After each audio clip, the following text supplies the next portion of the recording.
How did Dricus du Plessis manage to pull off one of the most shocking victories in UFC history against Israel Adesanya? Whether you're a fighter looking to learn or a fan curious about the inside tactics, this breakdown is a must-watch. We'll dive deep into du Plessis' training camp, his mental preparation, and the unique techniques he focused on to exploit Adesanya's weaknesses. Right after the final bell, du Plessis had a few words for Adesanya. Was it trash talk or a moment of respect? Stick around and don't miss out on these exclusive details that you won't hear anywhere else.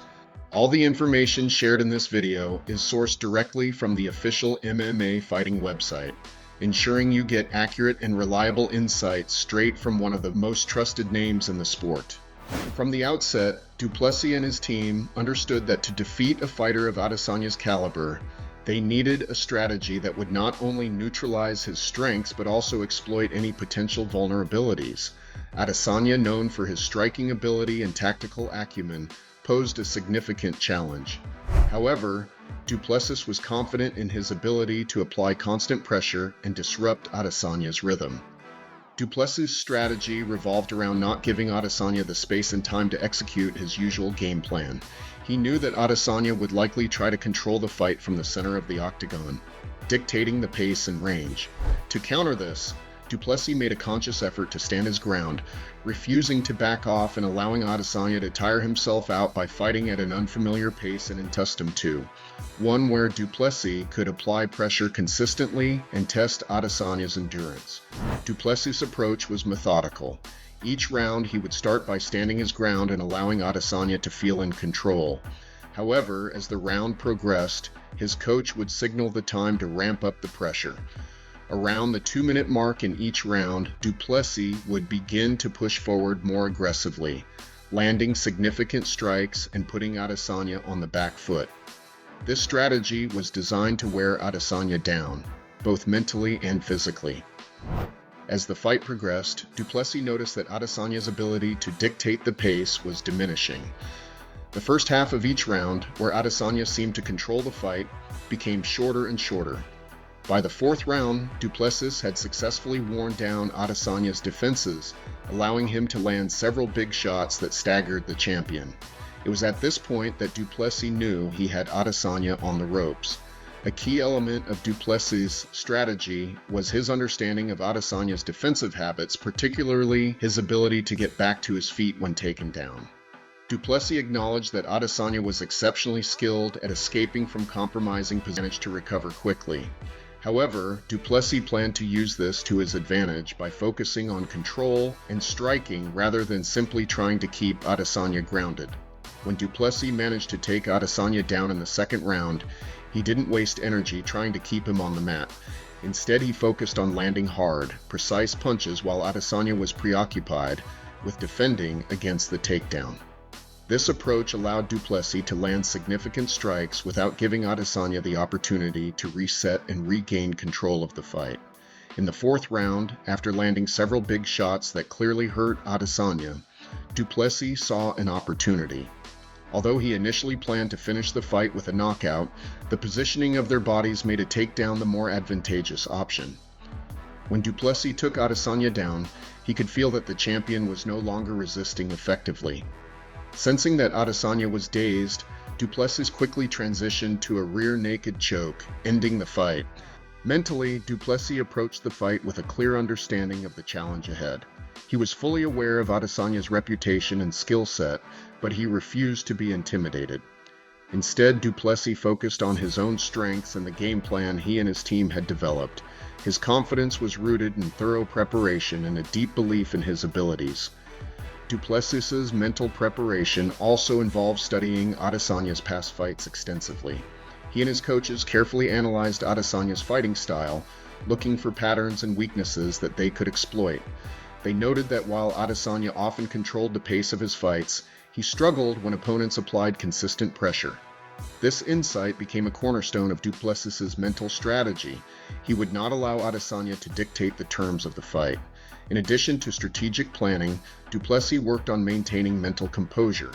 He understood that facing a fighter of Adesanya's caliber would involve moments of adversity, and he prepared himself to stay calm under pressure. This mental fortitude was crucial during the fight, especially in the early rounds when Adesanya seemed to be in control. Du Plessis remained patient, trusting in his game plan and waiting for the right moments to strike. The success of Du Plessis' preparation lay in the way he integrated his mental and physical training.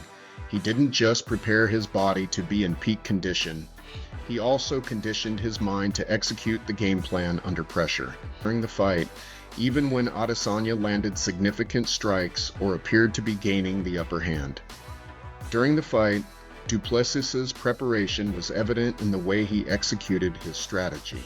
He patiently waited for Adesanya to tire himself out, then capitalized on those moments to land critical strikes.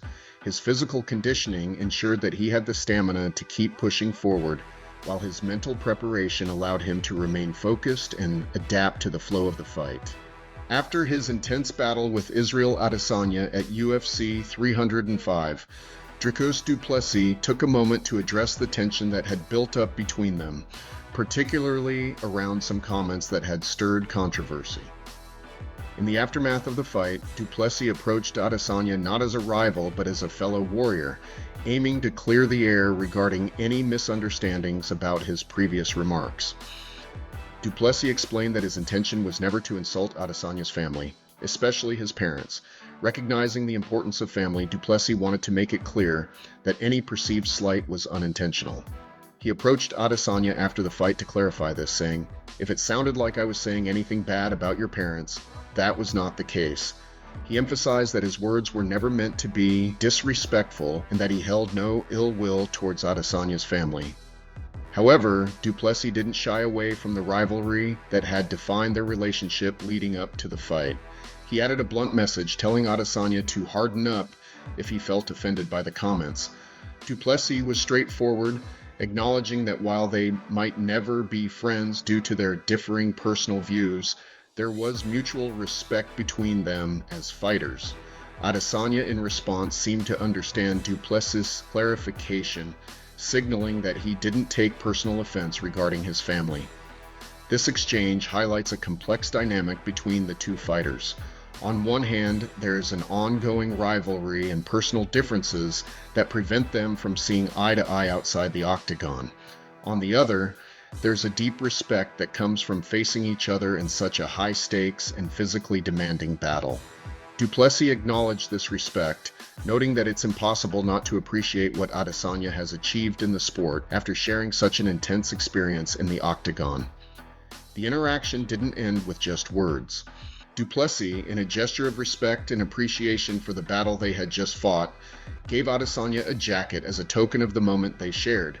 He described this act as a way to commemorate what was a significant and memorable moment in his career, fighting and defeating a great competitor like Adesanya.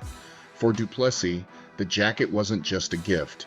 It was a symbol of the respect he had gained for Adesanya through their encounter. It was also a way to thank Adesanya for the challenge and the experience, something that Du Plessis would carry with him as a defining moment in his life and career. In the end, Dricus du Plessis not only secured a massive win against Israel Adesanya, but also showed that respect can exist even between the toughest rivals. It's a reminder that, beyond the punches and the hype, these fighters recognize each other's dedication and hard work. If you're excited to see what's next for Dricus and how this rivalry might evolve, make sure to hit that subscribe button and stay tuned for more inside stories and updates. You won't want to miss what's coming next.